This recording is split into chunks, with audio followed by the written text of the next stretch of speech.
तुम्हाला कधी प्रश्न पडलाय का, आपल्या शरीराला दिवस आहे की रात्र हे कसं कळतं?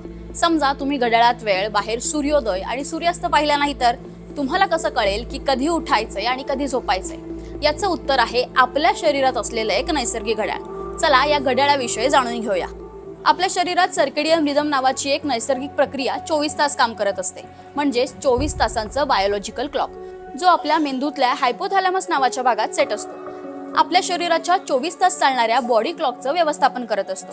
दिवस आणि रात्र यावर आधारित आपण झोपायचं कधी आणि जागायचं कधी हे ठरवतो. सर्केडियन हा लॅटिन शब्द सर्काडायम वरून आला आहे, ज्याचा अर्थ आहे पूर्ण दिवसभरात घडणारी प्रक्रिया. जर सर्केडियन रिदम योग्य प्रकारे काम करत असेल तर आपल्या मेंदूला सतत अलर्ट राहायला मदत होते आणि आपण दिवसभर उत्साही राहतो.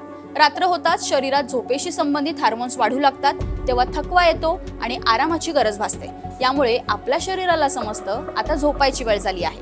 तसंच सकाळी हे हार्मोन्स कमी होऊ लागतात, तेव्हा शरीराला संकेत मिळतो की आता उठायची वेळ झाली आहे. पण जर सर्केडियन रिदम बिघडलं तर तुमचं नैसर्गिक बॉडी क्लॉकही बिघडतं.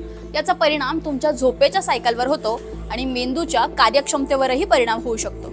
तुम्हाला हा विषय कसा वाटला आम्हाला कमेंटमध्ये सांगा आणि अशाच व्हिडिओसाठी न्यूज 18 लोकमतला फॉलो करा.